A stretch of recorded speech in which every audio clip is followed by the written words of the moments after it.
Have you ever wondered what you would get if you crossed a school teacher with a vampire hunter? You would get a character that rarely curses, almost always has a plan, but is willing to rip your heart out. Blood and Magic by R.L. Collins has been released on Amazon. Welcome to Blood Magic, the podcast.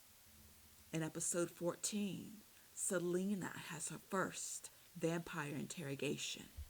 At the mansion, we loaded our subject into an interrogation-style room underground. There was a two-way mirror, and the room was wired for audio surveillance. I watched John and Devlin work with the vampire on the other side of the two-way. They had decided to try and see what information they could glean from him. The vampire was parked behind a sleek gray metal table. He looked a little worse for wear. The silver chains that crisscrossed his body and anchored him in place left angry welts wherever they touched his skin. Overall, his skin was growing more and more pallid as his injuries healed more slowly due to the silver. "Let's start with your name," John drawled. The vampire simply glared.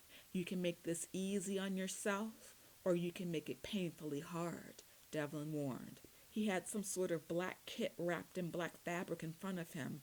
If I didn't know better, I'd say it was a chef's cutlery set. The vampire spat on the table.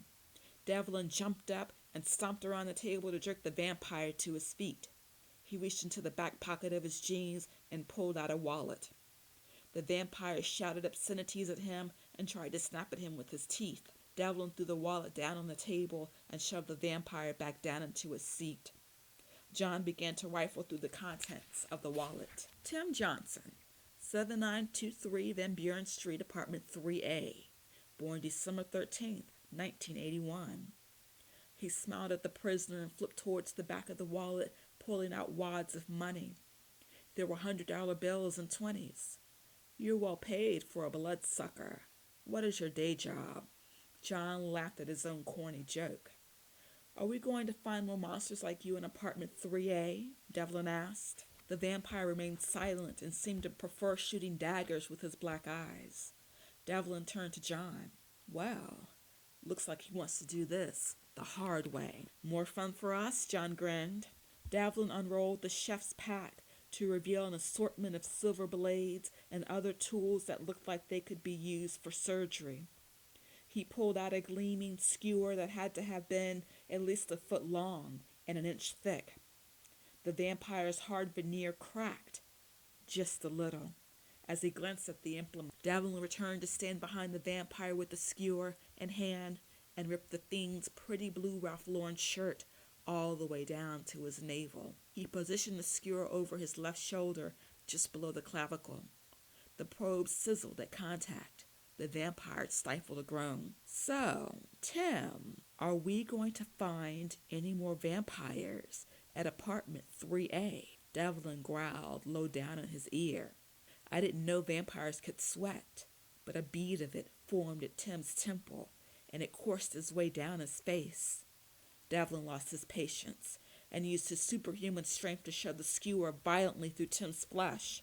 The tip came out his back, hitting the metal chair and breaking off. Tim howled in pain.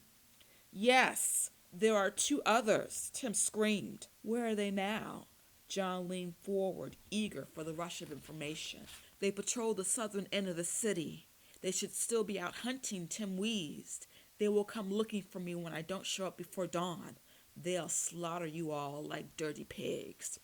Devlin twisted the skewer in his flesh as he said, "We don't like threats, Tim. Just stick to the facts." Tim whimpered in his seat. John kept things moving right along. "Now where do your vampire roommates patrol?" "Go to hell," Tim snarled. "You're not going to use me to get them." Devlin practically chuckled with glee as he walked around back to his torture kit. He selected a chisel and a heavy mallet and waved them in front of Tim's face. "Say, Tim, do your fingers grow back if we chop them off with silver?" He paused for a response that never came. "Can you at least tell me if you are a righty or a lefty?" Tim tried to be stoic and keep his mouth shut. He clamped his fangs down into his bottom lip to keep from making any sounds. 2 rivulets of blood trickled down the lower half of his face. Devlin worked his right hand out from the chains and laid it on the table.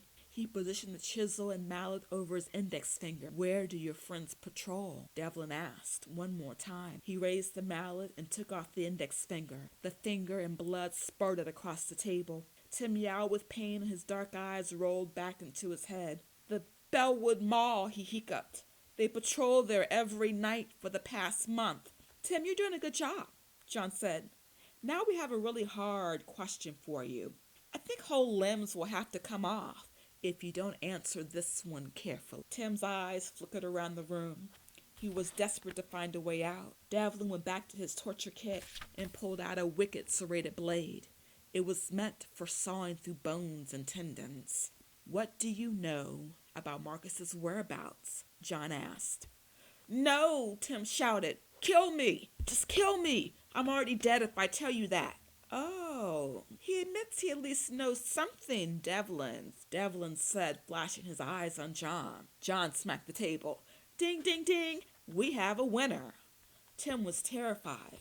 He struggled in his chains, tearing open new wounds. The chains dug deeper into his skin until he was a mess of oozing black blood. He began yelling for help. Devlin moved behind him, contemplating his next move. "Well, John, are you a wing man or a leg man?" he asked. "I'm all about the wings, my man," John replied, laughing. Devlin dropped the mammoth blade against Tim's left shoulder, right above the socket, and began to saw maliciously into his flesh. Tim gurgled horribly. His eyes rolled back into his head. He passed out. "Well, I'll be damned," John said. "I didn't know those fiends could pass out like that." Abe manipulated the intercom system and said, "Okay, fellas, I think you need to give it a rest." Devlin wiped the black blood off on Tim's clothes, then collected his kit and exited the room with John. I was worried that soon enough there wouldn't be enough vampire left for me to experiment on. He'd either be hacked to pieces or too mentally unstable. Either way, I wasn't looking forward to tonight's events. What I'd seen was gruesome. The last thing I really wanted to be doing was drinking vampire blood. However, the weight of a people was on my shoulders. It took about half an hour for Tim the vampire to wake up. I watched him come to and looked around groggily through the two-way mirror. I asked Abe to bring me a glass and a paring knife. Several of the other men offered to go into the room with me, but I declined all offers. Devlin slipped in momentarily to make sure the chains were still holding, then he too left. Once I had my simple tools, I took a deep breath and entered the stark room. I decided that I wouldn't give Tim any clues about my actions, nor would I torture him for information. Tim eyed me warily. "Who were you?" he asked, slurring his words. His dark eyes lit on the knife in my hand. "Have you come to put me out of my misery?" he almost whined. I realized that without this being a life or death situation, I was a little squeamish about using the knife. However, I stood behind the vampire and put the blade against his neck. He leaned into it and whispered, "In me." I sliced into the meat of his neck. Blood spurted from his carotid, and I placed the glass beneath the wound to catch his essence. The knife wasn't silver, and his wound healed by the time a third glass was full. I took the glass to my lips and I drank. I felt the familiar boost to my strength and senses. Tim was a lightning rod for my attention. Like an invisible thread, I wound my way into his consciousness. I felt his hopelessness and fear, like thick sludge I had to dig through. I held either side of his head in my hands and slid in deeper. Then everything sort of clicked into place. "Where is Marcus?" I asked. Tim was calm and pliant in my hands. "When he's in town, he stays at 9341 Marshall Lane, apartment F. Where are his headquarters?" I realized I had to be very specific. "I don't know. I've never been summoned there before." It was the truth. "Do you know when he'll visit Richmond next?" I pressed. "He'll be here in 2 nights. Tim almost sighed. "What are his plans for his visits?" I began to feel a sense of urgency. To gather more soldiers. To make new vampires? Yes. Why does he need so many? I demanded to know. After he kills the one, he plans to take over major cities. He's made connections with local drug lords. Why is he concerned about the drug market? This was a twist I wasn't expecting. He's found an additive to sell on the streets that gets humans high, but they are more easily controlled. What does he ultimately want? Humans as slaves. My connection to Tim began to change. It was no longer easy and pliable. Instead of me directing the conversation, he began to offer me information about himself. I was turned 4 months ago in a back alley in the West District, he said. His voice was no longer feathery, but taking on a firmer tone. I had a wife and a child. That night I changed from being a husband and a father to a killer. I am but an instrument in this war. His voice warbled. His face turned to look up at me. Selina, I see you. I'm coming for you. I gasped and broke contact with my hands. Tim smiled at me as I shifted to the side to move away from him. His body swelled, and he twitched in his seat. With Herculean strength, he broke free of the chains and stood. I could hear the men on the other side of the glass drawing their weapons and racing to get into the room. Marcus was talking through Tim. He had a tight hold of him. We would not be safe with this vampire trapped in the house. Everything Tim saw and heard would be fed to Marcus. I realized in that moment that Marcus must have turned him. It was Marcus's blood that flowed in him, and for a minute through me, I knew what I had to do. Tim grabbed me by the shoulders and bared his fangs. Devlin and the others burst into the room as I raised my hands to Tim's chest. I used the very strength that Marcus had given me with his blood and dug through Tim's sternum until his heart was in my hands. Tim's eyes widened with the shock and horror of what I'd done. I squeezed his heart until it popped in my hand like overripe fruit. He dropped to the floor and began to turn to gray ash. With his death, Marcus's presence also left. We were safe for now. I was on my way upstairs when I saw a figure through the window to the English maze. Curious, I decided to investigate. I heard the soft murmur of a woman's voice talking outside. I paused at the door, feeling for the energy of the alarm. I turned the knob and pulled the door open. Outside, pacing the width of the cobblestone walkway, was Missy on a cell phone. On the island, the closest thing she had to technology was an AM/FM radio and a satellite phone. I need some time, she was saying. I can't get everything into position with the snap of my fingers, she finished, exasperated. Then she saw me watching her. She snapped the phone close. Oh, hi, Selina, she bubbled over. Missy, I replied curtly. I was just calling my kids in Colorado. My oldest has a birthday coming up. He wants me to send him some of his favorite comic books. You know how that is. Kids. Yeah, I understand that, I said hesitantly. I turned on my heel and went back inside. Something just didn't seem quite right to me. However, I was momentarily distracted by Maxine, who was making her way to the kitchen. Maxine, I called as I ran to catch up to her. She immediately turned to me. Selina, I feel I haven't seen you in ages. You must tell me everything about your trip. Maxine looked good in an orange sweatsuit. Her coffee eyes sparkled with health and optimism. We walked arm in arm to the kitchen where she fixed herself a midnight snack, and I made some tea. We sat around the kitchen island on bar stools. I told her about the trip to India, the detour through Tiki Island, and ended with the escapade in the interrogation room.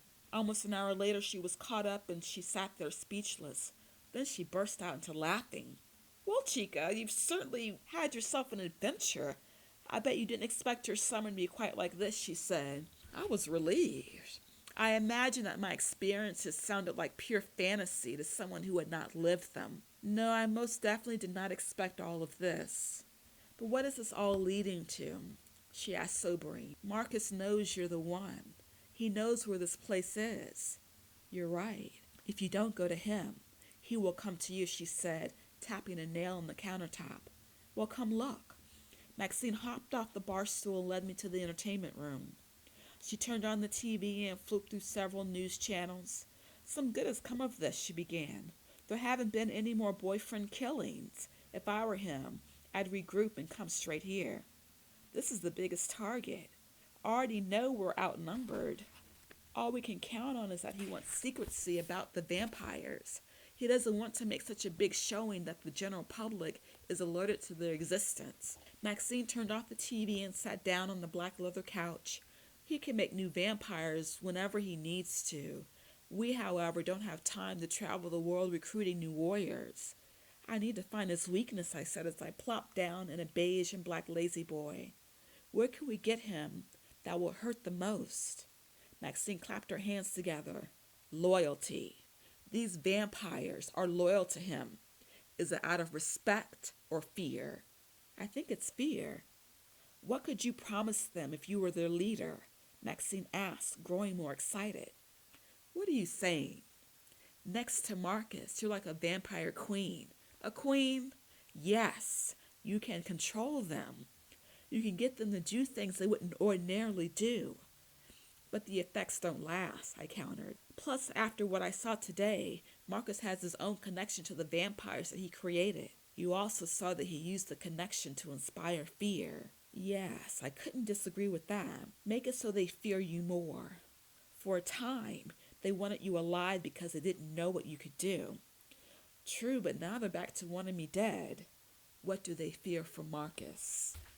Death. What can they fear from you? Maxine asked. I thought for a moment. What do they want to do to humans? She continued. Make us slaves. These monsters value power and blood. Use the blood to take away their power. If only I could create a few slaves, I thought out loud. Vampire slaves that would do whatever you tell them to do.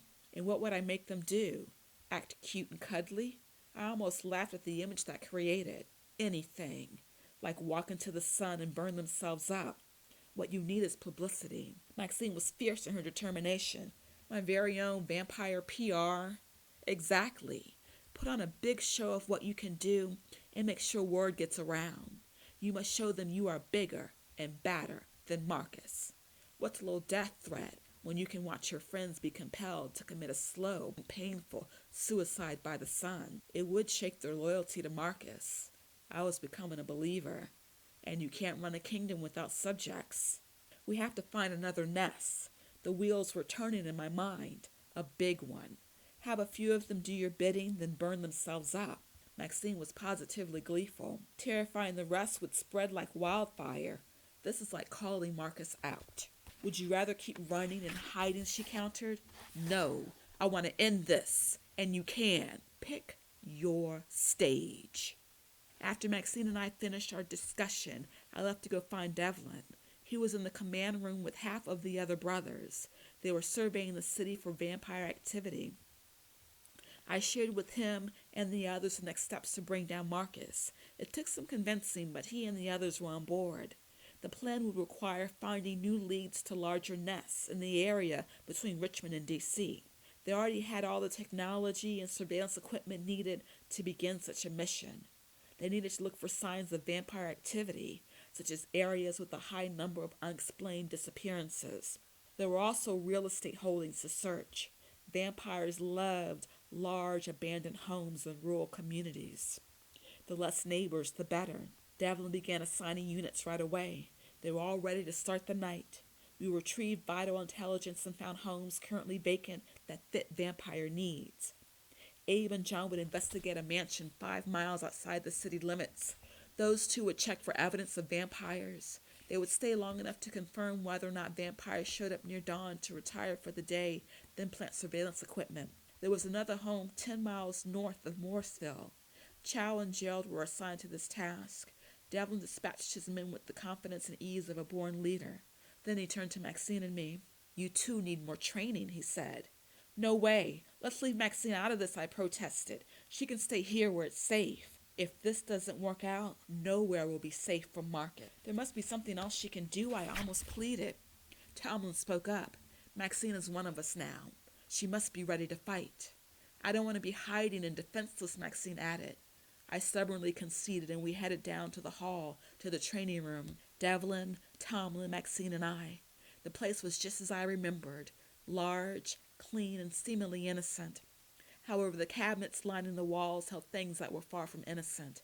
The brothers had a large cache of sophisticated weapons, all designed to kill vampires. Tomlin and Maxine went to the far right of the room to suit up and begin swords play. Devlin wanted to show me how to use the UV light thrower. At the back of the training room, there was a modified shooting range. I spent the rest of the night training how to be a better vampire hunter.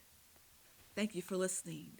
Tune in, same time, same place, for more of the adventure of blood magic.